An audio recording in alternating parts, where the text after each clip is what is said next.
السلام علیکم ورحمۃ اللہ وبرکاتہ۔ موضوع چل رہا تھا تمہید حسام الحرمین، اسی کی چھٹی قسط کا آغاز ہو۔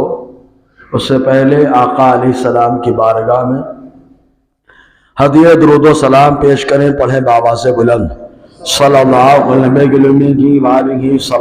علیہ وسلم۔ صلاۃ و سلام علیک یا سیدی یا رسول اللہ یا حبیب اللہ صلی اللہ تعالی علیہ وسلم۔ معزز سامعین کرام، حضور صلی اللہ علیہ وسلم جن کو اللہ تبارک و تعالی نے خود تربیت عطا فرمائی، اور اللہ تبارک و تعالی خود اپنے محبوب کا استاد ہے۔ اللہ تبارک و تعالی خود معلم ہے اور اپنے محبوب کو سارے جہان کا معلم اور استاذ بنا کر کے بھیجا ہے۔ حضور صلی اللہ علیہ وسلم نے زندگی کا ہر پہلو کیسے گزارا جائے اور کیا نظریات رکھے جائے، بڑے مضبوط انداز میں آقا علیہ السلام نے صفا کی پہاڑی سے اس کا آغاز کیا، اور مسجد نبوی شریف میں اللہ کے رسول صلی اللہ علیہ وسلم نے آ کر کے اس سلسلے کو جو ہے وسیع فرما دیا۔ تو حضور صلی اللہ علیہ وسلم کی زندگی میں بہت ساری چیزیں آئیں۔ آقا علیہ السلام کی زندگی سے نتیجہ نکالنے والا جب اچھی سوچ رکھتا ہے تو ہر پہلو میں اللہ تعالیٰ اسے اچھائی عطا فرما دیتا ہے، اور اگر اس کے دماغ میں خامی ہو تو نتیجہ وہ غلط نکال لیتا ہے۔ نتیجہ نکالنے میں غلطی ہوتی ہے، حدیثیں تو وہی ہوتی ہیں، متن حدیث بھی وہی ہوتی ہے۔ ایک ہی حدیث سے ایک آدمی نتیجہ کچھ نکالتا ہے اور اسی حدیث سے دوسرا آدمی نتیجہ کچھ نکال لیتا ہے۔ یہ آدمی کی سوچ کے اوپر ڈیپینڈ ہے کہ وہ کس نظریے سے سوچتا ہے۔ اللہ تبارک و تعالیٰ نے اپنے محبوب صلی اللہ علیہ وسلم کو ہر چیز کا علم عطا فرمایا ہے، چاہے وہ چھپی چیزیں ہوں چاہے دکھی چیزیں ہوں۔ جو چھپ جائے وہ غیب ہے اور جو دکھ جائے وہ شہادت ہے۔ اللہ تبارک و تعالیٰ نے اپنے محبوب کو غیب و شہادت کا علم عطا فرمایا ہے۔ غیب و شہادت کا علم عطا فرمایا ہے تو جو غیروں کی طرف سے اعتراض ہوتا ہے، انہی اعتراضات کے جوابات چل رہے تھے۔ پہلے حدیث ہار والی پیش کی گئی اور بتایا گیا کہ آقا علیہ السلام کا علم غیب تو اسی حدیث سے ثابت ہوتا ہے۔ مصطفیٰ کو معلوم تھا کہ یہاں پہ تیمم کی آیت اترے گی، اس لیے مصطفیٰ ٹھہر گئے۔ مصطفیٰ ٹھہر گئے، ورنہ ہار کیا، مصطفیٰ نے سورج کو بلایا ہے، ہار کو بھی مصطفیٰ اپنے پاس بلا لیتے ہیں، ہار کو بھی بلا لیتے ہیں مصطفیٰ اپنے پاس۔ اور کون سی ایسی شے جو مصطفیٰ سے جدا ہونا چاہتی ہے؟ کون سی ایسی شے جو مصطفیٰ سے جدا ہونا چاہتی ہے؟ آقا علیہ السلام کی بارگاہ سے ہار کیسے گم ہو؟ یہ تو خالی ایک اللہ تبارک و تعالیٰ نے ذریعہ بنایا، کیونکہ دونوں گروپ کو زبردست پنچ کرنا تھا۔ پہلا گروپ وہ تھا جو علم غیب پہ اعتراض کرنے والا تھا، اور دوسرا گروپ وہ جو عائشہ صدیقہ کی عظمت کا انکار کرنے والا تھا۔ تو اللہ تعالیٰ نے دونوں کو پنچ کیا، اور وہیں پر جہاں ہار گم ہوا وہاں پر آیت تیمم نازل فرما کر مصطفیٰ کے علم غیب کا اظہار فرمایا ہے، اور عائشہ صدیقہ کے ہار کے ذریعے سے اللہ نے آیت تیمم نازل فرما کر عائشہ صدیقہ کی عظمت کو اجاگر فرمایا ہے۔ تو اللہ تبارک و تعالیٰ نے اسی حدیث سے مصطفیٰ کے علم کو اللہ تعالیٰ نے روشنی عطا فرمائی، علم غیب پر روشنی عطا فرمائی، اور عائشہ صدیقہ کی عظمت کو اجاگر فرمایا۔ آگے پھر حدیث افک یعنی الزام والی حدیث، اس سے اب اس کو کیا زیادہ بتانا، بس اتنا سمجھ لے، جس پر پچھلے ہفتے بات رہی کہ حضور صلی اللہ علیہ وسلم اگر خود بتا دیتے تو دنیا کہتی کہ بس اپنی بیوی تھی اس لیے بتا دیے۔ تو آقا علیہ السلام تو جانتے تھے، خود عائشہ صدیقہ فرماتی میں جانتی تھی کہ اللہ تبارک و تعالیٰ میری پارسائی بیان کرے گا، لیکن میں نے یہ سوچا تھا کہ خواب میں مصطفیٰ کو دکھایا جائے گا۔ میں نے یہ نہیں امید لگائی تھی کہ اللہ تعالیٰ میرے حق میں قرآن نازل فرما دے گا، قرآن نازل فرما دے گا۔ تو اللہ تعالیٰ نے ہمیشہ کے لیے عائشہ صدیقہ کی عظمت پہ قرآن کو نازل فرما دیا ہے۔ اب جب بھی قرآن پڑھنے والا قرآن مکمل کرے گا عظمت عائشہ صدیقہ کلیئر کر دے گا، ہے نا۔ اب اسی طریقے سے اور بھی کچھ اعتراض ہوتے ہیں، ان پر روشنی ڈالی جائے۔ ایک بار جھوم کر درود پاک پڑھ لیں اور صلی اللہ علیہ وسلم صلاۃ و سلام علیک یا سیدی یا رسول اللہ صلی اللہ تعالی علیہ وسلم۔ ایک اور عام طور سے ایک بڑا بھونڈا اعتراض ہوتا ہے، اہل علم کے نزدیک اس کی کوئی اہمیت نہیں ہوتی، لیکن ہوتے ہیں کچھ، ان کو بھی دیا جانا ضروری ہے تاکہ ہو سکتا ہے ان کے سمجھ میں بات آ جائے۔ تو یہ اعتراض کرتے ہیں کہ حضور صلی اللہ علیہ وسلم سے سوال ہوتا ہے تو آقا ڈائریکٹ جواب کیوں نہیں دیتے، خاموش کیوں ہو جاتے ہیں؟ یہ خاموشی اس بات کی دلیل ہے کہ حضور کو معلوم نہیں ہے، بولیے معاذ اللہ۔ یہ نتیجہ نکالتے ہیں۔ ہم نے کہا پیارے مصطفیٰ خاموش ہوتے ہیں تو یہ اس بات کی واضح دلیل ہوتی ہے کہ اللہ تعالیٰ کی طرف سے وحی آنے والی ہے، اور یہ دعویٰ ہے میرا۔ اب دعوے پہ دلیل بخاری کی حدیث سنیں، بخاری شریف دوسرا حصہ صفحہ 587 کی حدیث پاک، راویہ عائشہ صدیقہ رضی اللہ تعالی عنہ ہے۔ یہ بیان فرماتی ہے کہ استاذن النبی صلی اللہ علیہ وسلم ابو بکر فی الخروج حین اشتد علیہ الاذان۔ جب ابو بکر صدیق رضی اللہ تعالی عنہ پر مکہ مکرمہ میں تکلیف زیادہ ہو گئی تو ابو بکر صدیق حضور کے پاس آئے کہ مجھے بھی ہجرت کرنے کی اجازت دے دیں، اجازت مانگنے کے لیے آئے۔ آقا علیہ السلام نے فرمایا اقیم، ابو بکر ٹھہرو، ابو بکر ٹھہر جاؤ۔ ابو بکر کو حضور نے روک دیا۔ انہوں نے کہا یا رسول اللہ اتطمع ان یؤذن لک، کیا آپ یہ امید کرتے ہیں کہ اللہ تبارک و تعالی خود میرے تعلق سے آپ کو حکم عطا فرمائے گا؟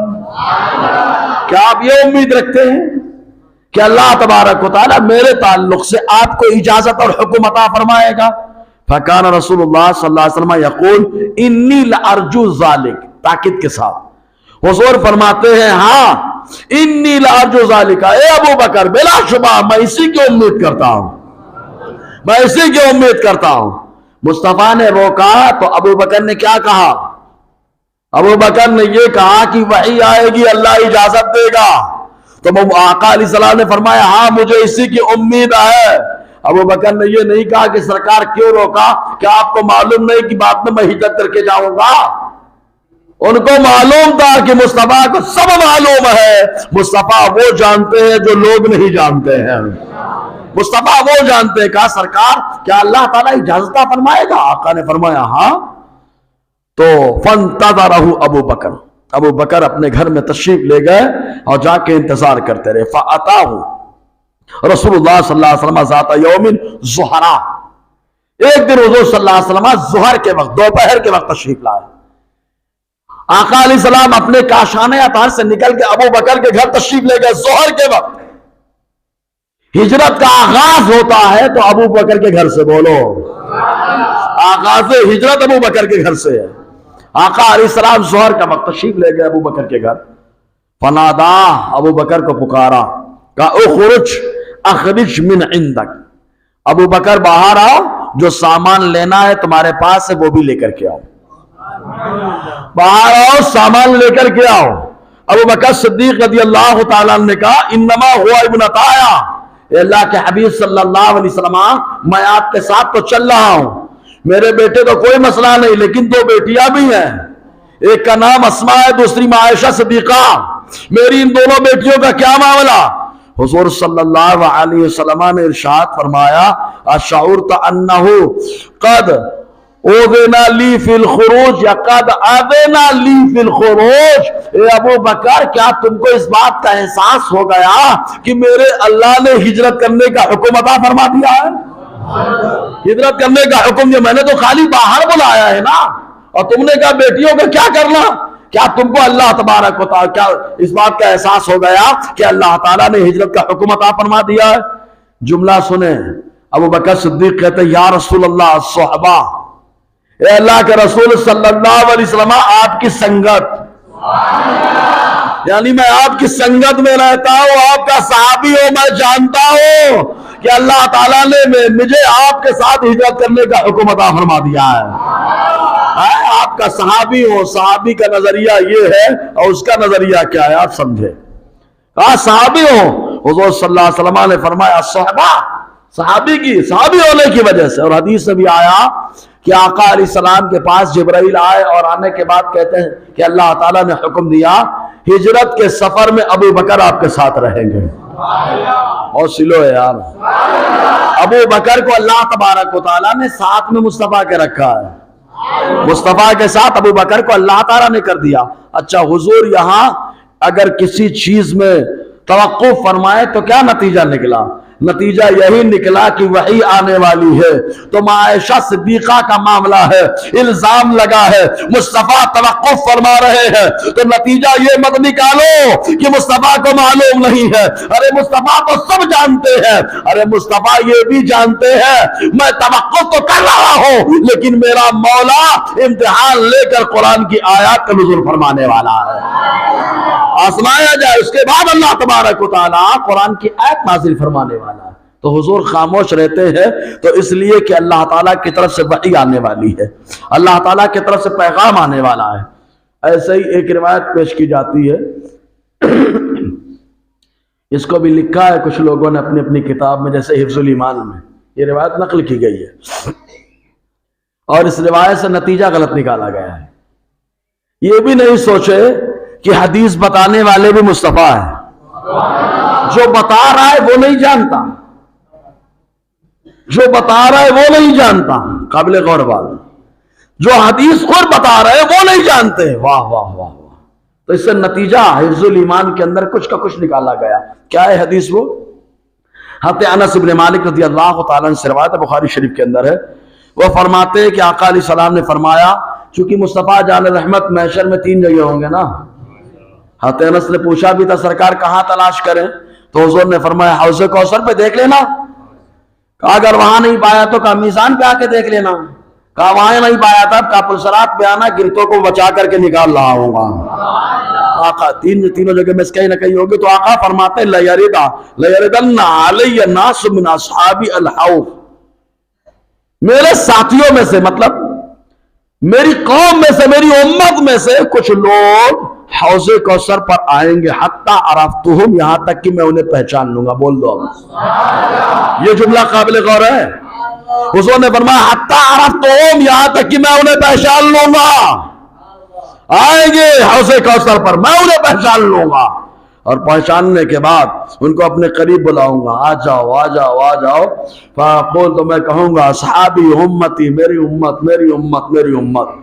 تو کہا جائے گا لا تدری ما احدث بعدک, سوقا سوقا, دور کریے ان کو, دور کریے, آپ کے بعد انہوں نے تو نہ جانے کیا کیا بنا ڈالا, جو آپ کو بھی اس کی درایت نہیں. درایت یعنی علم نہیں, دماغ سے, ذہنی طور سے, اپنے طور سے جو علم آتا ہے اس کو درایت کہا جاتا ہے, اور جو اللہ عطا فرمائے اسے علم عطائی کہا جاتا ہے. حضور نے کیا فرمایا, میں نے پہچان لوں گا. پہلے اس پہ غور کر لینا, میں نے پہچان لوں گا. پھر وہاں سے اللہ تعالیٰ کا حکم ہوگا, میں بھگائیے ان کو. آپ کے بعد ان لوگوں نے ایسی سی باتیں ایجاد کر لی کہ واللہ آپ نہیں جانتے بظاہر. ٹھیک ہے, بظاہر کا ترجمہ میں کر رہا ہوں. تو یہ حدیث لے کے آئے, دیکھو کہا میں حوض کوثر میں مصطفیٰ نہیں جانتے. میں نے کہا پوری حدیث پڑھ لے بھیا. آقا نے تو خود فرمایا حتی عرفتم, یہاں تک کہ میں انہیں پہچان لوں گا. بولو, یہاں تک کہ میں انہیں پہچان لوں گا. لیکن مصطفیٰ سب کے لیے رحمت ہے, مصطفیٰ سب کے لیے رحمت ہے, اس لیے بلائیں گے, آ جاؤ قریب. اللہ تعالیٰ فرمائے گا محبوب نہیں, آپ نے پہچان لیا ہے, لیکن آپ کی عظمت میں بیان کرتا ہوں, محبوب ان کو دور بھگائیے. بولو, محبوب دور بھگائیے. مصطفیٰ تو پہچان لیں گے. سمجھ رہے نا کیا کیا ایجاد کیا ہے. اب ایجاد کی بات آئے گی, ابھی ایجاد کی بات آئے گی. ساری دنیا نے حضور کے دور سے لے کر اب تک سب نے کہا خاتم کا معنی آخری نبی. بولو, وَلَكِنْ رسول اللہ وخاتم النبیین, اللہ کے رسول ہیں اور آخری نبی ہیں. لیکن ایک کھڑا ہوا تحذیر الناس کا رائٹر قاسم نانوتوی, اس نے کیا کہا, اس میں تعریف لکھی ہوئی ہے, اس نے کیا کہا معلوم, اوصاف ذاتی بوصف نبوت, یہ ترجمہ کر رہا ہے. بھیا کہاں سے لے کے آ گئے؟ کہا یہ نیا نیا معنی لے کر کے آئے. کہاں سے لائے؟ کہا نیا نیا معنی. کہا یہی نئے معنی والوں کو حوض کوثر سے بھگایا جائے گا. بولو یہ نیا معنی لے کر کے آئی، ان کو بھگایا جائے گا، ورنہ ہم تو وہی معنی مانتے ہیں جس معنی کو مصطفیٰ نے بتایا ہے. کہا کیسے؟ مصطفیٰ نے کہا خود عطف تفسیری، عطف صفت کاشفہ. آقا علیہ السلام صفت کاشفہ کے طور پہ فرماتے ہیں انا خاتم النبیین لا نبی بعدی، میں آخری نبی ہوں، میرے بعد کوئی نبی نہیں ہے. مصطفیٰ نے بھی وہی معنی مانا جو معنی ہم نے مانا ہے. بولو تم نے تو مصطفیٰ کا معنی بھی نہیں مانا جو مصطفیٰ نے معنی بتایا، تو ان کو بھگایا جائے گا. دوسری بات اسی طریقے سے اس کے بارے میں لیا. ابھی اس میں خالی سمجھانے کے لیے بتا رہا ہوں کہ مصطفیٰ نے تو کہا میں نے پہچان لیا ان کو. مصطفیٰ نے کیا کہا؟ میں نے پہچان لیا. اس کو یاد رکھنا. خالی ایک لفظ لینا. کوئی جیسے آدمی بے نمازی ہے، بے نمازی، وہ آیا ایک مولانا صاحب کے پاس، 1 کروڑ دکھایا، بولے حضرت کوئی ایسی آیت بتا دو جس میں نماز نہ پڑھنے کا حکم ہو، یہ 1 کروڑ آپ کا. مولانا صاحب اب تو ایک دم خوش ہو گئے، 1 کروڑ ملنے والا ہے. کہا قرآن میں لا تقربوا الصلاۃ، نماز کے قریب مت جاؤ. ارے 1 کروڑ مل گیا، 1 کروڑ مل گیا. وہ بھی خوش کہ نماز کے قریب مت جاؤ، نماز کے قریب مت جاؤ، نماز کے قریب مت جاؤ، قرآن کہہ رہا ہے. لیکن جیسے ہی ایک اللہ والا تھا عالم، وہ کھڑا ہوا بولے مولوی چوپ، آدھی آیت مت پیش کر، پیش کرنا ہے تو پوری پیش کر. کہا کیا؟ لا تقربوا الصلاۃ وانتم سکارا، نشہ کی حالت میں نماز کے قریب مت جاؤ. بہت سلو بولے یار. ہاں تو پوری بات جب پڑھو گے تو معاملہ کلیئر ہوگا. اگر سمجھ میں آئے تو بول دینا.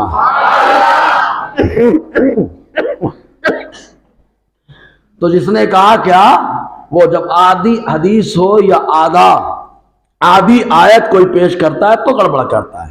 ہمیشہ پوری آیت پڑھاؤ یا پوری حدیث. ایسے ہی ہمارے نوجوانوں کے سامنے کچھ بھی حوالہ پیش کر دیا جاتا ہے. ابھی ایک میرے سامنے بات آئی حضرت عمر کے بارے میں.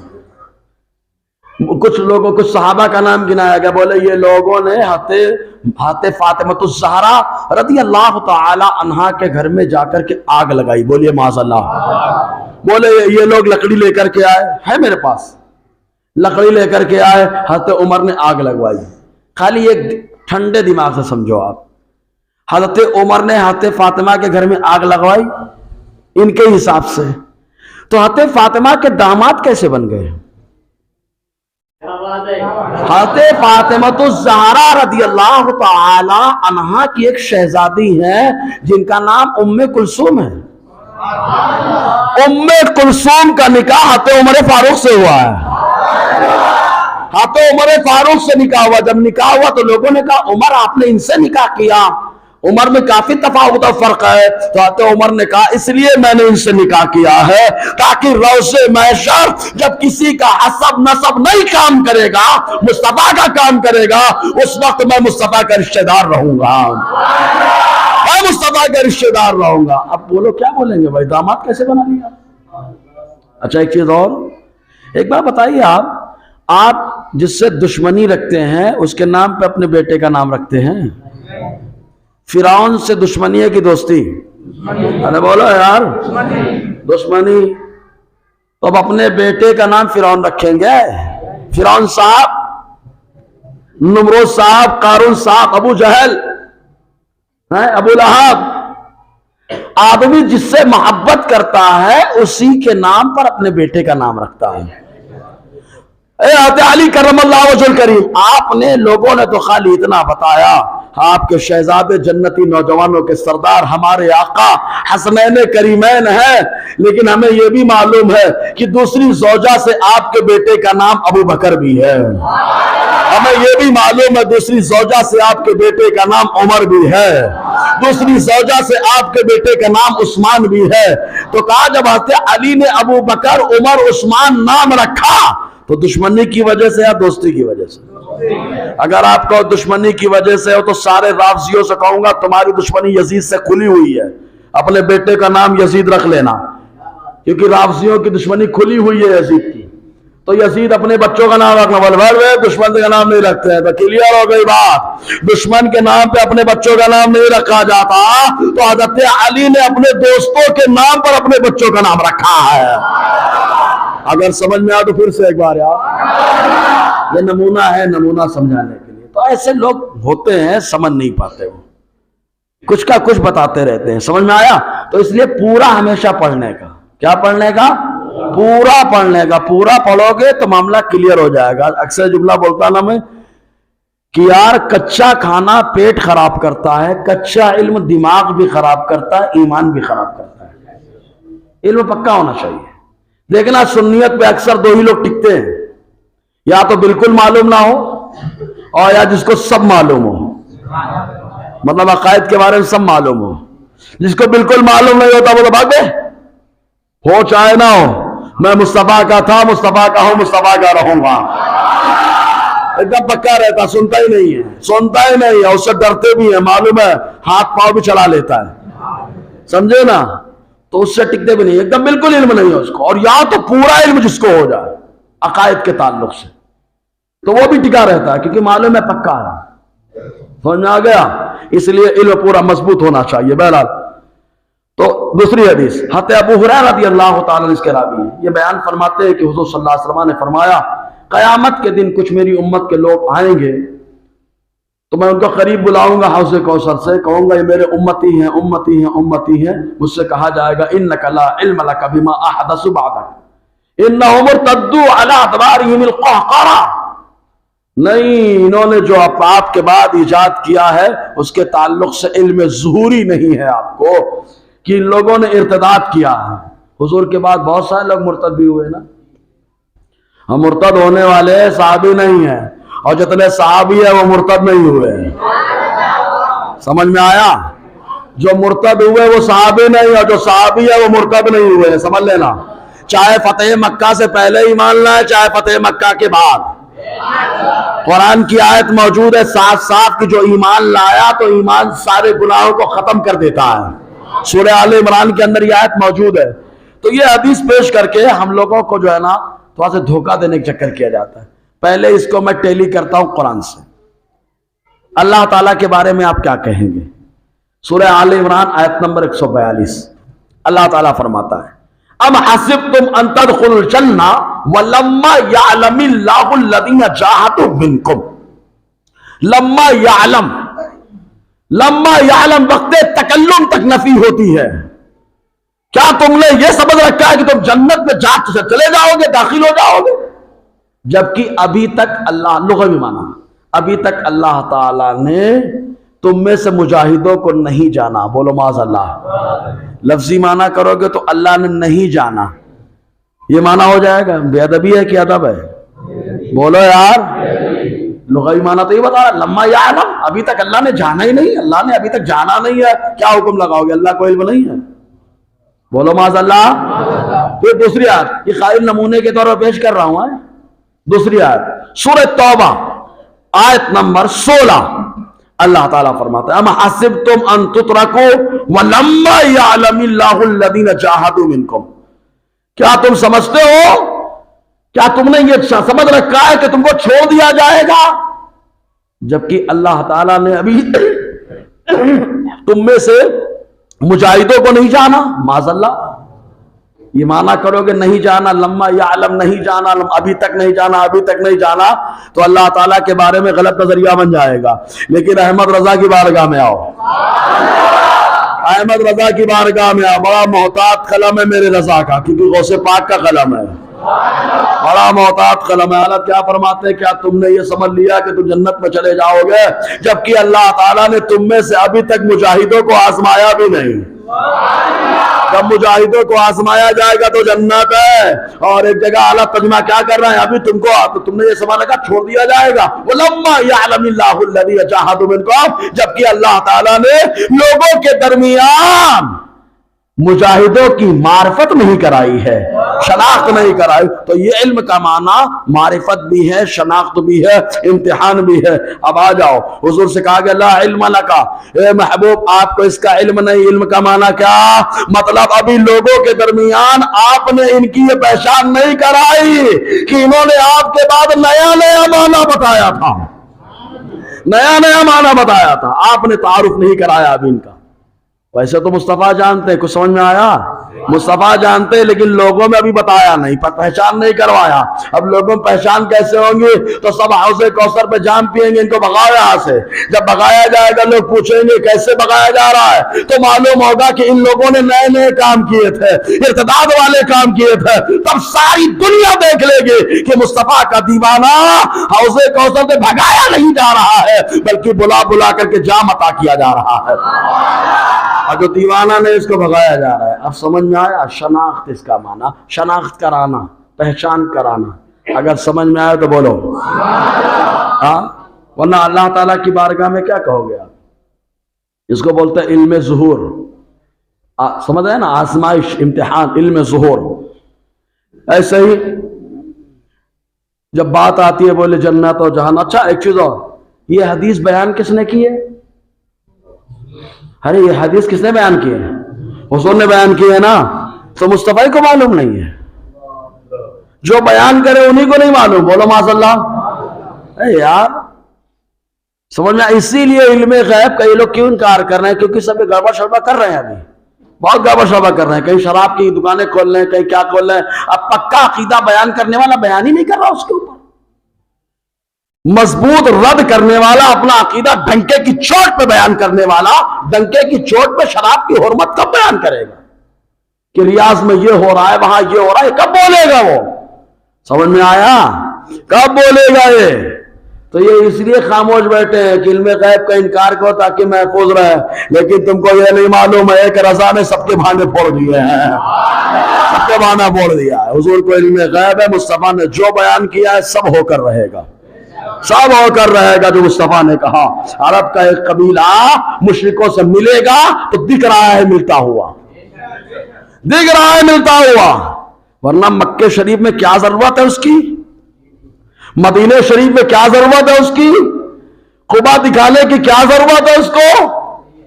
سمجھ میں آیا؟ یہ ملنا حضور نے کہہ دیا تھا بہت پہلے. ارے تم نے کچھ نہیں جانا، لیکن مصطفیٰ 1450 سال پہلے جو 1450 سال بعد ہونے والا ہے، مصطفیٰ اپنے منبر سے سب دیکھ رہے تھے. اس لیے آقا نے فرمایا عرب کا ایک قبیلہ مشرکوں سے جا ملے گا، مشرکوں سے مل جائے گا. حدیث سے باقاعدہ انہی کے بارے میں آقا علیہ السلام نے ایک موقع پہ فرمایا وَيْلٌ لِلْعَرَبْ مِنْ شَرٍ قَدْ اقْتَرَبَ. عرب کے لیے خرابی ہو اس شر کی وجہ سے جو شر ان کے قریب آ چکا ہے. یہی شر قریب آ چکا ہے ان کے، یہی شر ان کے قریب آ چکا ہے. تو ایسے بہت ساری باتیں کرتے ہیں. تو ورنہ مصطفیٰ جان رحمت صلی اللہ علیہ وسلم کو اللہ تبارک و تعالیٰ نے تو بہت نوازا ہے، بہت نوازا ہے. حتیٰ کہ میرے نبی صلی اللہ علیہ وسلم نماز پڑھاتے ہیں تو جنت بھی نظر آتی ہے، جنت کی چیزیں بھی نظر آتی ہیں. نماز پڑھاتے نماز پڑھاتے. ایک موقع تو ایسا آیا، بخاری شریف کی حدیث ہے، حضور ممبر پہ بیٹھے ہیں، فرماتے ہیں میں اپنے ممبر سے بیٹھے بیٹھے حوض کوثر کو دیکھ رہا ہوں. کوئی حوالہ مجھ سے آگے پوچھ لے تب میں بتاؤں مسلم شریف میں کہاں ہے. ٹھیک ہے؟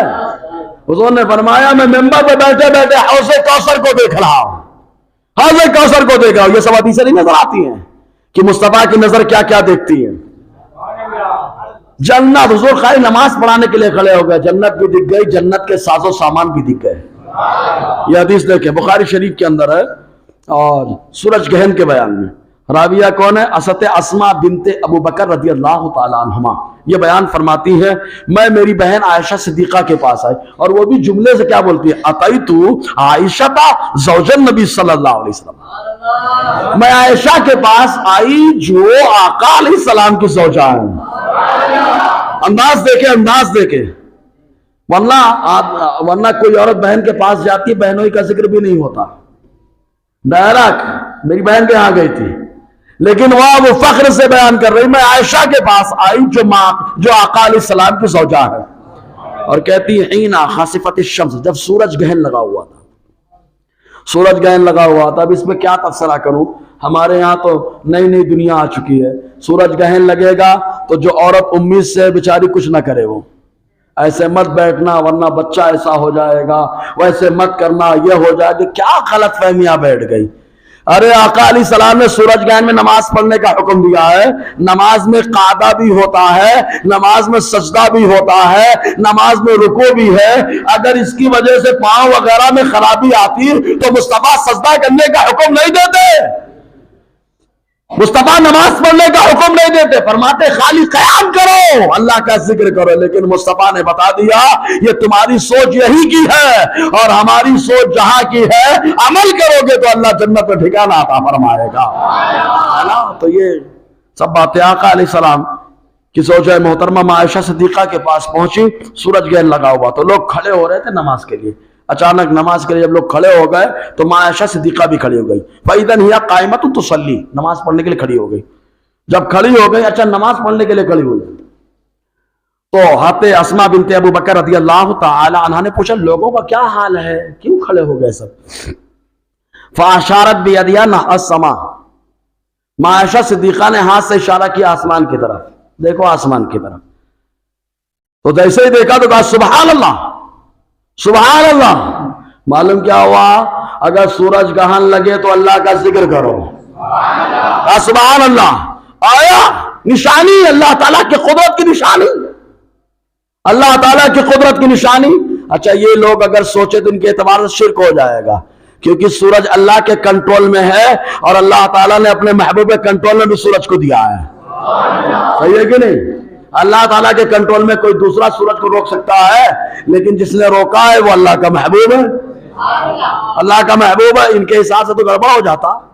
جی عائشہ صدیقہ فرماتی ہاں کھڑی ہو گئی, اور دھوپ اتنی زیادہ تھی. عائشہ صدیقہ فرماتی ہیں نماز کے لیے کھڑی ہوئی, غشی طاری ہونے لگی, چکر آنے لگے, تو نماز ہی میں پانی اپنے چہرے پہ ڈالنے لگی. نماز پڑھتے پڑھتے پانی اپنے چہرے پہ ڈالنا. وَجَعَلْتُ أَصُبُّ فَوْقَ رَأْسِي مَاءً, پانی اپنے چہرے پہ مارنے لگی. فَلَمَّا انصَرَفَ رَسُولُ اللَّهِ صلی اللہ علیہ وسلم, جب حضور نے نماز پڑھا لی تو نماز پڑھانے کے بعد خطبہ دینے کے لیے حضور کھڑے ہوئے, تو حضور نے اللہ تعالیٰ کی حمد و ثنا کی اور اس کے بعد فرمایا یہ جملہ قابل غور. حضور نے فرمایا ما من شيء كنت لم ارى الا قد رايته في مقام هذا حتى الجنة والنار. حضور صلی اللہ علیہ وسلم نے فرمایا دنیا میں جتنی چیزیں ہیں آج ان چیزوں کو میں نے اپنے اسی مقام سے دیکھ لیا ہے, یہاں تک کہ جنت اور جہنم کو بھی دیکھ لیا ہے. بہت سی لوگ بولے یار حضور کیا فرما رہے ہیں, یہیں سے سب کچھ دیکھ لیا ہے, یہیں سے سب کچھ دیکھ لیا ہے, یہیں پہ سب کچھ دیکھ لیا ہے. اور صحابہ نے یہ نہیں کہا کہ مصطفیٰ آپ کو کیسے معلوم ہو گئے, آپ تو ہماری طرح انسان ہیں, ہماری طرح آپ کی آنکھ ہے, ہماری طرح ہاتھ ہے, ہماری طرح کان ہے, ہماری طرح سب کچھ ہے. لیکن صحابہ جانتے ہیں جو یہ سب بکواس کرتا ہے وہ ہمارے طریقے پہ نہیں ہوتا. جو یہ سمجھتا ہے کہ مصطفیٰ نے کہہ دیا یہی ہمارا ایمان ہو گیا, یہ صحابہ کا نظریہ رہا ہے, وہی نظریہ ہمارا ہے, وہی نظریہ ہمارا. فیصلہ کرے خالی آپ. جی تو حضور صلی اللہ علیہ وسلم نے فرمایا یہاں تک کہ میں نے جنت اور جہنم کو بھی دیکھ لیا. اس کے بعد آقا علیہ السلام نے فرمایا مجھے وحی کی گئی اسی دوران کہ تم لوگوں کو قبر میں آزمایا جائے گا. ہر آدمی کے قبر میں امتحان ہوگا نا, آزمایا جائے گا. لیکن جب آزمائش ہوگی تو فرماتے فَأَمَّا الْمُؤْمِنُ أَوِ الْمُوقِنُ, یقین رکھنے والا, ایمان رکھنے والا. حضرت اسماء فرماتی ہے حضور نے فرمایا فَيَقُولُ هو محمد رسول اللہ جاءنا بالبینات والہدى فاجبنا وآمنا واتبعنا. چنانچہ ایمان والا کہے گا وہ محمد ہیں, وہ محمد ہیں, اللہ کے پیغمبر ہیں, دلائل لے کر کے آئے, ہدایت لے کر کے آئے. ہم نے ان کی آواز پہ لبیک کہا, ایمان لائے, اس کے پیروکار ہوئے. جیسے ہی اتنا کہے گا تو فوراً فرشتہ کہے گا نم صالحا, اب ٹینشن مت لے, بے فکر ہو کر کے سو جاؤ, بے فکر ہو کر کے سو جا. خالی آزمایا جائے گا, جواب دے دیا, بے فکر ہو کر کے سو گیا. ویسے ہی آقا علیہ السلام آگے فرماتے اس کے بعد منافق کو آزمایا جائے گا تو وہی بولے گا کیا سمعت الناس یقول شیئا فقلته. لوگ جو ہوٹل پہ بیٹھ کے بات کرتے تھے میں وہی بول دیا. ہوٹل پہ کیا باتیں ہوتی ہیں, مالیگاؤں کے ہوٹلوں کا تبصرہ آپ کرو, جائزہ لو. ہوٹل میں بیٹھا ہے تو بول رہا ہے کیا حضور کو انسان ہے ہماری طرح بشر ہے, بولو معاذ اللہ. حضور کے بارے میں کہا جا رہا ہماری طرح بڑے بھائی ہیں, شادیوں کا موقع آتا ہے تو بولے امتی بھی برابری کر سکتا ہے. ہوٹلوں میں بیٹھ کر تذکرہ ہو رہا ہے کہ مصطفیٰ کو علم غیب نہیں ہے، مصطفیٰ مختار نہیں ہے، مصطفیٰ کو کوئی اختیار نہیں ہے، ہوٹلوں میں تبصرہ ہو رہا ہے۔ یہ ہوٹل والا ہوٹل کی سن کر کے ویسے ہی بولے گا، لیکن کتاب پڑھ کے ایمان لانے والا یہ بولے گا نہیں، میں لوگوں کی طرح کیوں بولوں، میں تو وہی بولی بولوں گا جو بولی میرے مصطفیٰ نے میری زندگی مجھے سکھا دیا ہے نا۔ تو لوگ بولیں گے اپنے اعتبار، سمجھ رہے کہ نہیں آپ؟ تو ہوٹل پہ بیٹھ کے، اسی لیے ہوٹل پہ مفتی صاحب نہیں بیٹھ کے سکھاتے۔ ہوٹل پہ مفتی صاحب رہتے؟ بولو رہتے کیا؟ ہاں، ہوٹل پہ مفتی صاحب نہیں بیٹھتے ہیں، نکڑ پہ بیٹھنے والے حالم صاحب رہتے۔ تو ان کی باتیں کیوں سیکھنے کا عقیدے کے بارے میں؟ جیسے ہی عقیدے کی بات آ جائے بولنا بے تو عالم ہے، مفتی ہے، نہیں ہے نا، چل مورے مفتی صاحب کے پاس، چل مورے عالم کے پاس، سمجھے کہ نہیں؟ تو یہ نظریہ ہونا چاہیے۔ تو ایسے ایک ملتی جلتی روایت، یہ تو جنت اور جہنم کو دیکھ لیا، ساری چیزوں کو دیکھ لیا نا۔ اچھا، جب ساری چیزوں کو دیکھا تو جانا کہ نہیں جانا؟ ہو سکتا ہے ان کی طرح دیکھ دیکھ کے نہ جانا، پڑھ پڑھ کے نہ جانا ان کی طرح، ورنہ مصطفیٰ کا معاملہ تو دیکھ لیا تو جان لیا۔ ارے میرا نبی تو ایسا ہے کوئی چیز آج تک چھپی نہیں ہے، مصطفیٰ نے سب دیکھا ہے، سب جانا ہے۔ کیوں؟ اللہ تعالیٰ نے ایسا اپنے محبوب کو بنایا ہی ہے یار، علم دیا تو بے مثل و بے مثال۔ اچھا ایک بات بتائیے آپ، موٹی سی بات، جو ان پڑھ ہوتا ہے اس کی بات پڑھائی جاتی ہے؟ اگر ایسا ہے تو جو آپ کے کیا کہتے کارخانے میں ایسا کاریگر جس نے ابھی اسکول کا منہ نہیں دیکھا، اسکول کا منہ نہیں دیکھا، مدرسے کو جھانکا بھی نہیں، مسجد میں آیا بھی نہیں، اس سے بولنا کچھ فرمان بولو میں لکھ لیتا ہوں، تمہارے فرمان کو پڑھا کر کے مولانا بنا کے دستار لکھ دیں گے۔ ان پڑھ آدمی کی پڑھائی ہوئی باتوں کو پڑھنے والا عالم ہوتا ہے؟ ابھی ان پڑھ تو گمراہ کر دیتا ہے، لیکن مصطفیٰ کے بارے میں تم بول رہے ہو ان پڑھ، لیکن اللہ کا ایسا کرم مصطفیٰ کی جو حدیثوں کو یاد کر لیتا ہے وہ عالم نہیں محدث ہو جاتا ہے، وہ عالم نہیں محدث ہو جاتا ہے، مفکر ہو جاتا ہے۔ اب سوچو تم جو ان پڑھ بول رہے ہو یہ نظریہ تمہارا صحیح ہے کہ غلط ہے؟ تم فیصلہ کرو، میں زیادہ نہیں بولوں گا، ٹھیک ہے جی۔ ایسے ملتی جلتی ایک روایت حضرت عبداللہ ابن عباس رضی اللہ تعالیٰ عنہما سے کہ وہ فرماتے ہیں کہ سورج گرہن لگا تھا حضور صلی اللہ علیہ وسلم کے دور میں، تو حضور نے نماز پڑھی، صحابہ نے پوچھا یا رسول اللہ دیکھو نماز پڑھ رہے مصطفیٰ۔ اچھا نماز پڑھتے تو نظر قیام میں ہو تو کہاں؟ سجدے کی جگہ، یہی ہے۔ ہاں رکوع میں جائیں تو وہ جو ہے تسمہ باندھنے کی جگہ، سب ایسے ہی ہے نا، سجدے میں جب جائیں تو، رکوع میں جب جائیں تو سب جگہ فکس ہے، لیکن صحابہ نماز پڑھ رہے ہیں تو کہاں دیکھ رہے ہیں؟ دیکھو فصلى، نماز پڑھی حضور صلی اللہ علیہ وسلم، صحابہ نے کہا یا رسول اللہ رأیناک تناولت شیئا فی مقامک ثم رأیناک تکعکعت، اے اللہ کے نبی صلی اللہ علیہ وسلم ہم نے آپ کو دیکھا کہ آپ اپنی جگہ سے بڑھے ہیں کچھ لینے کے لیے، پھر اس کے بعد پیچھے ہٹ گئے، کچھ لینے کے لیے بڑھے اور پھر پیچھے آ گئے، بخاری کی حدیث ہے یہ، کچھ لینے کے لیے آگے بڑھے پھر پیچھے آ گئے، سورج گرہن کے بیان میں کچھ لینے کے لیے بڑھے پھر پیچھے آ گئے، نماز کے اندر بڑے ہیں پیچھے آ گئے، کیا بات ہے؟ حضور نے فرمایا انی اریت الجنہ فتناولت منها انقودا ولو اخذت لاکلت منه ما بقیت الدنیا۔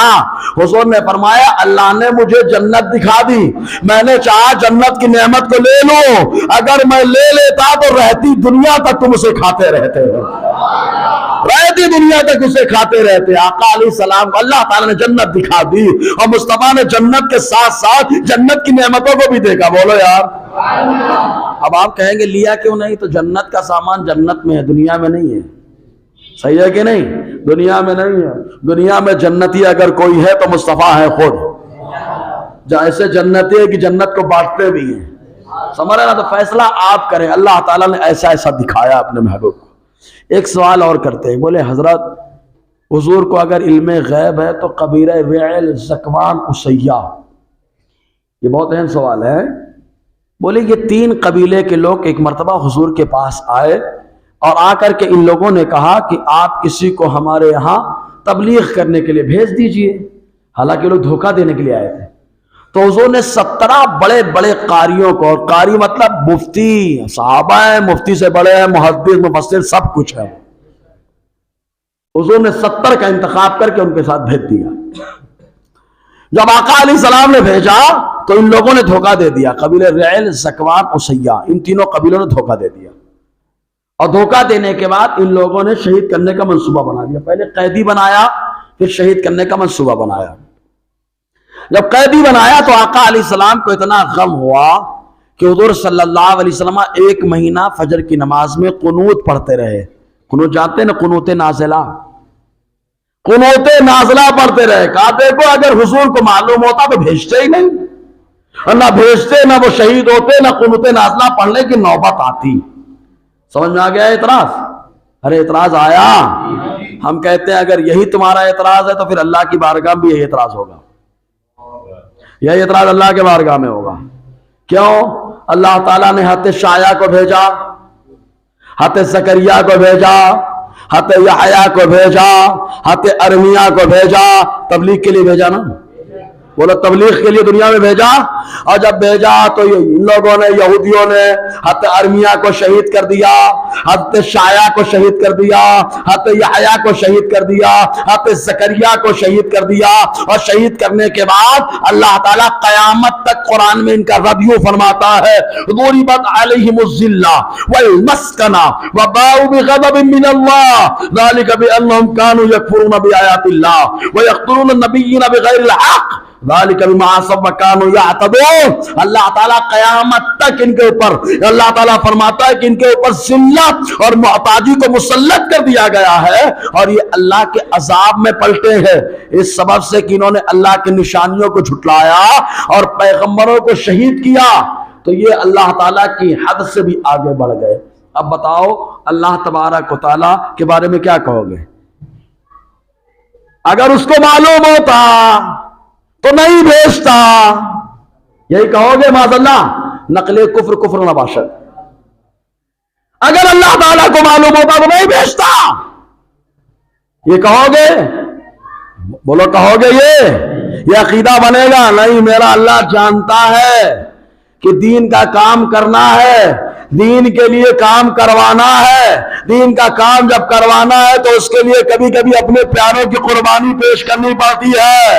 اسی قربانی کو پیش کرنے کے لیے اللہ نے ان کو بھیجا، اسی سنت پر عمل کرتے ہوئے مصطفیٰ نے 70 صحابہ کو بھیجا تاکہ اللہ تعالیٰ کی سنت کریمہ پہ عمل ہو جائے، اللہ تعالیٰ کی سنت پہ عمل ہو جائے۔ مصطفیٰ کو معلوم ہے، امام حسین کے بارے میں سب جانتے رہے، پھر بھی بھیجا کہ نہیں بھیجا؟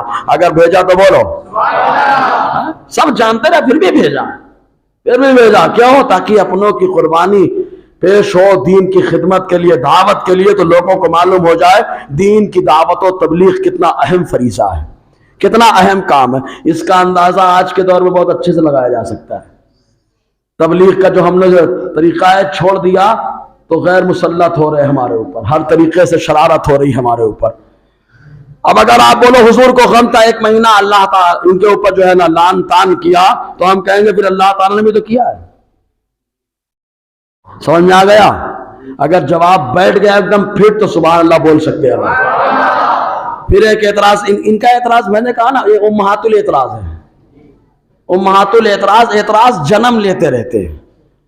بچے کی ولادت کا وقت بھی متعین ہے کہ 6 مہینہ کم سے کم ماں کے پیٹ میں رہے گا، نارمل جو ہے کم سے کم جو ہے نا 9 مہینہ رہے گا، زیادہ سے زیادہ 2 سال رہے گا، لیکن ان کیا اعتراض کی مدت متعین نہیں ہے، کبھی بھی جو ہے نا اعتراض پیدا ہو جاتا ہے۔ نہ وہاں حیض کا معاملہ ہے، نہ نفاس کا معاملہ ہے، نہ استحاضہ کا معاملہ ہے، فلاق سے پیدا ہو جاتا ہے اعتراض، تو اعتراض پھر کھڑا ہو جاتا ہے۔ بولے اگر حضور کو معلوم ہوتا تو خیبر میں ایک بکری زہر لگا کے دی گئی تھی، اگر حضور کو صحابہ شہید ہو گئے، اگر حضور کو معلوم ہوتا تو بتا دیتے نا۔ اعتراض سمجھ میں آیا؟ حضور کو معلوم ہوتا تو بتا دیتے نا۔ ہم نے کہا بھیا پھر ادھوری بات مت پیش کر، پوری بات پیش کر، پوری حدیث تو پڑھ۔ پوری حدیث کیا ہے بخاری شریف کے اندر؟ پوری حدیث ایسی ہے کہ حضور صلی اللہ علیہ وسلم کی بارگاہ میں جب خیبر فتح ہوا، خیبر فتح ہوا، یہ دیکھو حوالہ خالی ابو داؤد کے اندر ہے، مشکات کے اندر ہے، المواہب اللدنیہ کے اندر ہے، بخاری کے اندر ہے۔ بخاری کے اندر حضرت جابر سے بھی روایت ہے، ابو ہریرہ سے بھی روایت ہے۔ پوری حدیث کیا ہے؟ انا یہودیت من اہل خیبر سمت شاتم مسلیہ، ایک بنی ہوئی بکری کے اندر ایک یہودن عورت نے زہر ملا دیا.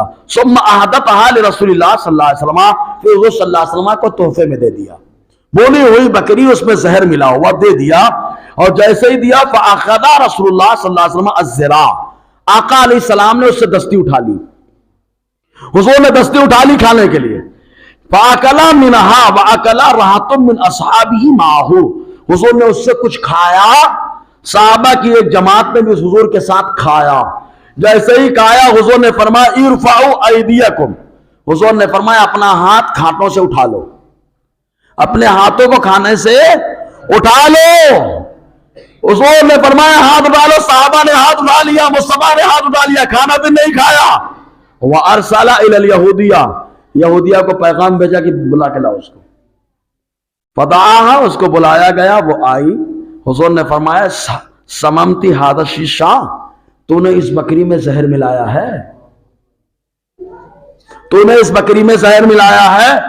فقالت، اس نے کہا من اخبر، آپ کو کس نے بتا دیا، بتایا کس نے کس میں زہر ملا ہوا ہے؟ تو حضور صلی اللہ علیہ وسلم نے فرمایا اخبرتنی ہذہ فی یدی للذراع، حضور نے فرمایا وہ ہاں بکری کی دستی کا وہ گوشت کا حصہ جو میرے ہاتھ میں ہے، اسی نے مجھے بتایا ہے، اسی نے مجھے بتایا. پہلے تو یہاں پہ دو بات سمجھے، ایک تو ذبح شدہ بکری بولتی نہیں ہے کہ بولتی ہے، اور اگر بلوا دیں تو عام نہیں ہوتے وہ. اچھا بکری بولتی ہے تو زبان سے، کبھی ہاتھ سے بولی ہے، لیکن مصطفیٰ کے سامنے دستی بھی بولی ہے، بولو. اچھا یہودن نے یہ بھی نہیں کہا کہ کبھی آپ کے ہاتھ سے دستی بولے گی، کیا؟ کیونکہ وہ جانتی ہے جو نبی ہوتے ہیں وہ کسی کو بھی بلوا سکتے ہیں یار، کنکری سے کلمہ بھی پڑھوا سکتے ہیں، بکری کی دستی سے بھی بلوا سکتے ہیں، بولو، ہے نا؟ تو کہا دستی نے بتایا. قالت، اس نے کہا نام، ہاں زہر ملایا ہے. حضور نے فرمایا کیوں ملایا؟ حضور نے فرمایا کیوں ملایا؟ تو اس نے کہا ان کان نبیا فلن تضرہ وان لم یکن نبیا استرحنا منہ، میں نے یہ سوچا کہ اگر یہ نبی نہیں ہے تو ہم ان سے چھٹکارا پا لیں گے، اور اگر یہ نبی ہوں گے تو زہر بھی ان کو اثر نہیں کرے گا، زہر بھی ان کو اثر نہیں کرے گا. فلن تضرہ فلن تضرہ کا بالکل اثر نہیں کرے گا، ذرا بھی ضرر نہیں پہنچائے گا. فعفا عنہا رسول اللہ صلی اللہ علیہ وسلم، حضور نے اس کو معاف کر دیا، کوئی سزا نہ دی، اور جن صحابہ نے کھایا تھا وہ شہید ہو گئے. تب ان سے نتیجہ نکالتے کیا؟ حضور کو معلوم نہیں تھا.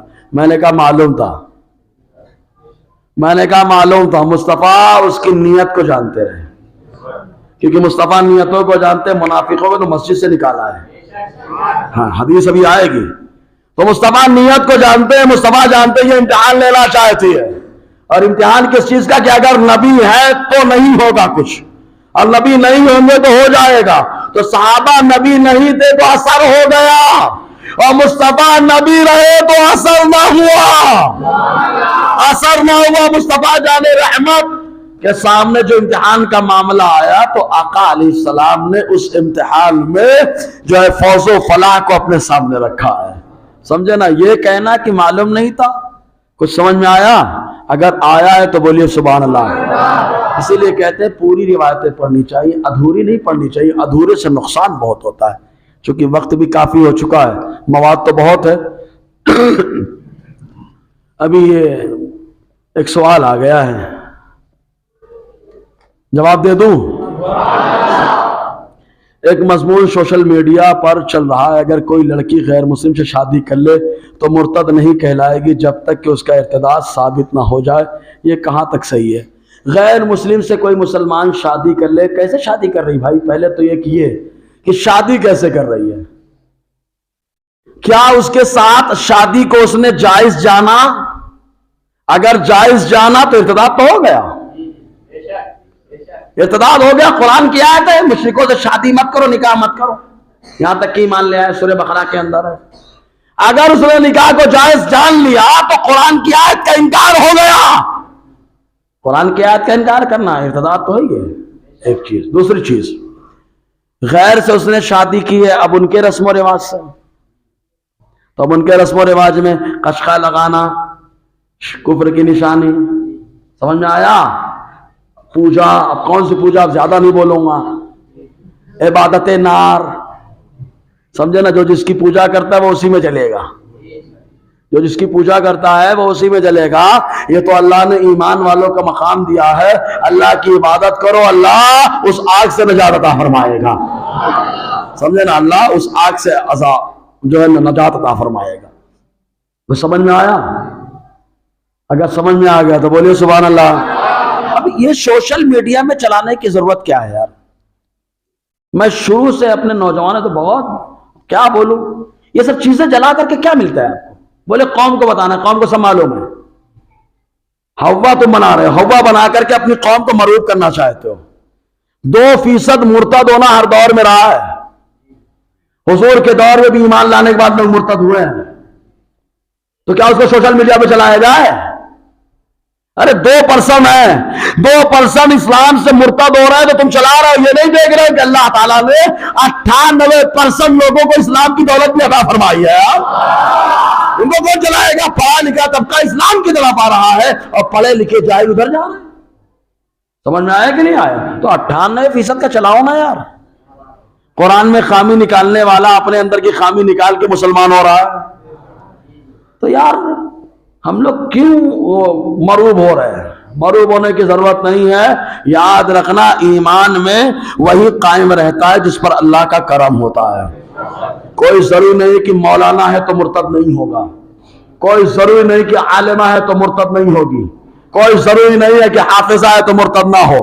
ماضی میں بہت سارے معاملات ہیں. غوث پاک کی بارگاہ میں 3 پہنچے، غوث پاک کے ساتھ، غوث پاک کے 2 اور ساتھی ابن سقا وغیرہ. غوث پاک نے کہا میں تو اللہ کے ولی سے خالی ملاقات کروں گا، زیارت کروں گا بس. ایک نے کہا ایسا سوال کروں گا جواب نہیں دے پائیں گے، ہے نا؟ تو جو بولا جواب نہیں دے پائیں گے، کیا ہوا؟ عیسائی عورت کے چکر میں پڑا تو خنزیر بھی خندے پہ لے کے گھومتا رہا. تو عالم ہو کر کے مرتد ہوا کہ نہیں ہوا؟ ابن خطل کون تھا؟ ایمان لایا. ابن خطل ایمان لانے کے بعد مرتد ہو گیا بھائی حضور کے دور میں. کیا کہیں گے آپ؟ رجال بہت بڑا خطیب تھا حضور کے دور میں. اس کو سمجھانے کے لیے آتے وقت صدیق رضی اللہ تعالیٰ نے بھیجا تھا کہ جا مسلمہ کذاب کو سمجھا. گیا تھا سمجھانے کے لیے، مسلمہ کذاب نے اس کو سمجھا دیا. کہا ٹینشن مت لو، محمد صلی اللہ علیہ وسلم، حضور صلی اللہ علیہ وسلم کے بارے میں کہتا ہے ان کے خلیفہ تم نہیں بنو گے، ابو بکر بنیں گے، وہ لوگ بنیں گے، تم کو موقع نہیں ملے گا. میرا پرچار کرو، میرے خلیفہ بن جاؤ گے. میرا پرچار مانڈولی کر کیا ہے؟ Party change. کیا مطلب ہے؟ اب اس کو پرچار کیا جائے. ارے ایمان پہ ہر آدمی قائم نہیں رکھتا. اسی لیے آقا علیہ السلام نے فرمایا آخری طور پر ایمان پر قائم رکھنا ایسے ہی ہوگا جیسے ہاتھ میں انگارہ لینا. ہر آدمی کے بس کی بات نہیں ہاتھ میں انگارہ لے لے.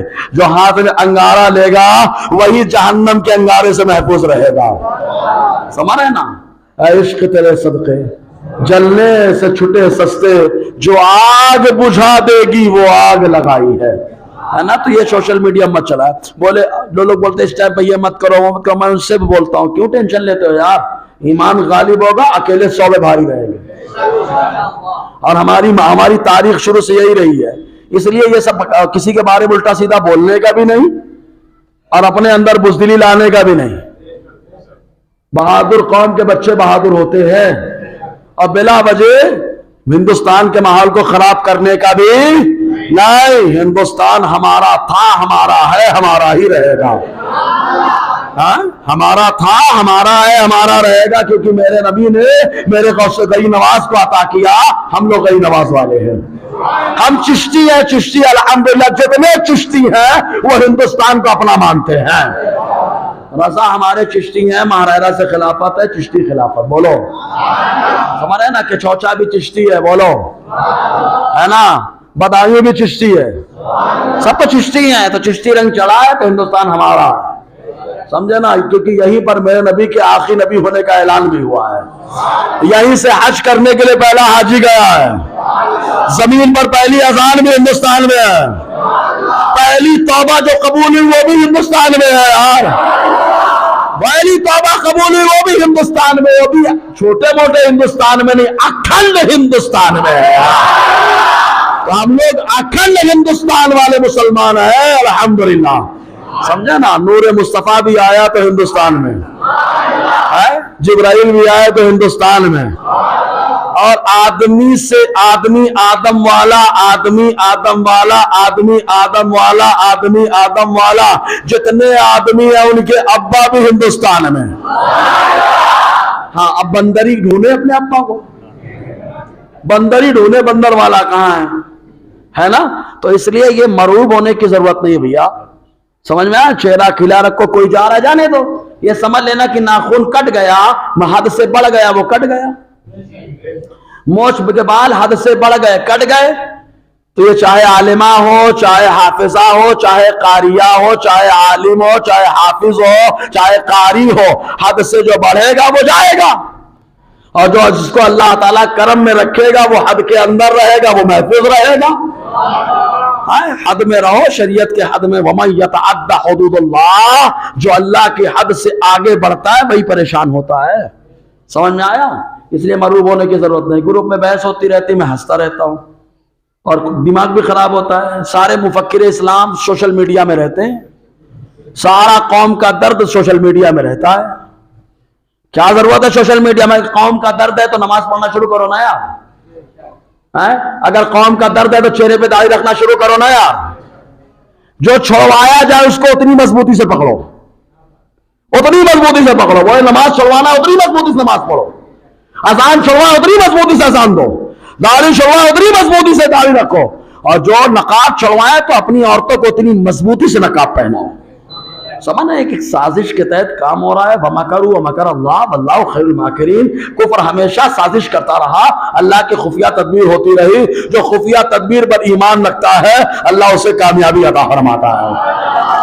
اس لیے مرعوب ہونے کی ضرورت نہیں ہے یار. ٹھیک ہے, ابھی افتتاح کس کا ہوا, کیا ہوا, اپنے کیا لینا دینا اس سے یار, کیا لینا دینا. اتنا سمجھ لینا, خانہ کعبہ میں 360 رکھے گئے تھے, لیکن میرے نبی نے ڈنڈا مار مار کر پھینکا ہے, ڈنڈا مار مار کر کے مار پھینکے, نیچے گرایا اور فرمایا جال حق و زحق الباطل ان الباطل کان زہوقا. حق آیا, باطل مٹا, اور باطل ہمیشہ مٹتا ہے. سمجھے نا, تو باطل جو ہے وہ ہمیشہ مٹے گا, اس لیے ٹینشن لینے کا نہیں. نمرود سمجھ رہا تھا میں ہی ابا بن چکا ہوں سب کا, مچھر نے آ کے ڈھلا دیا اس کو, مچھری نے مارا ہے نا. فرعون سمجھ رہا تھا میں ہی سب کچھ ہوں, اسی نے ٹہلا دیا ہے. یار سمجھنے تو جو سمجھ رہا ہے, ہم تو اس اللہ پر ایمان رکھتے ہیں زمین و آسمان کا جو مالک ہے, بس اس پہ ایمان رکھو مضبوطی سے. جو چھڑوایا جائے اسی کو مضبوطی سے پکڑو, دنیا کی طرف دھیان دینے کی ضرورت نہیں ہے. اللہ تعالیٰ کرم فرمائے. بس مسلمانوں کو بھی 3 چیزوں پہ بتا دوں میری سمجھ سے, کیونکہ میں چھوٹا سا مفکر تو نہیں ہوں بھائی, لیکن قوم کا میرا سوشل میڈیا میں درد بھی نہیں رہتا. یہ میک میں جو درد رہتا ہے وہ درد رہتا ہے, اور چھوٹا موٹا کرتا رہتا ہوں. درد بتا رہا ہوں, اگر کچھ کرنا ہے تو پہلے ایک چیز کرو, دین کو مضبوطی سے سیکھو اور اس پر عمل کرو. سمجھا نا, دین کو سیکھو, خود بچوں کو سکھاؤ. جس زمانے میں صحابہ پہ ظلم ہو رہا تھا, صحابہ دین سیکھ رہے تھے. صحیح ہے. دوسری چیز, تجارت اچھی کرو, کاروبار میں مضبوط ہو جاؤ, کیونکہ جس کے پاس پیسہ ہوتا ہے دنیا اس کا غلام ہوتی ہے. سمجھا نا, اسی لیے لوگ پہلے پیسے پہ کنٹرول کیے ہیں, پھر ایسا کر رہے ہیں. تجارت مضبوطی سے کرو, خاموشی سے تجارت پہ دھیان دو. تیسری چیز, کوشش کرو کہ اپنے اسکول خود کے ہوں یار, اپنے اسکول خود کے ہو جائیں. غوث پاک کے نام سے نیاز کرنا ہے تو یہ سوچ لو کہ اپنا اسکول خود بنانا ہے. ہر سال جتنے سنی ہے ایک اسکول کا ٹارگٹ لیں گے تو انشاءاللہ دیندار ماحول ہمارا خود بخود ہو جائے گا یار. غوث پاک سے بہت خرچہ کرتے ہیں آپ لوگ, 70 پالی ہے نا, اس کو کاؤنٹ کرنا کتنا پیسہ بنتا ہے. غوث پاک کے نام سے ایک اسکول کا مدرسہ, ایک کمرہ بنوا دینا بھائی, اور ایسے ویسے کو مت دینا, جو غوث پاک والا اسی کو دینا. سمجھے, یہ سب سوچ بناؤ, اسکول اپنا لاؤ. اور علم, بچیاں بولے یہ ہو رہی وہ ہو رہی, 2 چیزوں کی وجہ سے میرے دماغ میں جو بات ہے. پہلی بات کیا ہے, دیکھتی ہیں ادھر بہت پڑھ لیتی ہیں بچیاں, اتنا پڑھ لیتی ہیں کہ جب ادھر ادھر نظر دوڑاتی ہیں, بولے یار خالہ کا لڑکا, سب جاہل ہے, سب لوم چلا رہے ہیں. ماموں گئے, ارے سب لوم چلا رہے ہیں, پورے گاؤں میں تلاش کرنے, بولے بہت زیادہ علم ہے, سب لوم والے ہیں. اپنے کو جو ہے نا ہائی پروفائل زبردست جو پڑھا لکھا ہو اس سے شادی کرنا ہے. اب ادھر تو مل ہی نہیں رہا ہے داڑھی والا, ادھر گیا وہ چاہے جیسا ہو، ڈگری ہولڈر ہے بس، وہ چاہے پیسہ دے کے ڈگری ہولڈر بناؤ، تو بچیاں اس کے کنیکشن میں جا رہی ہیں۔ اگر قوم کا بڑا درد ہے تو محنت سے اسکول میں پڑھنا، اور 10ویں 12ویں کر کے چھوڑنا مت، آخری دم تک پڑھنا۔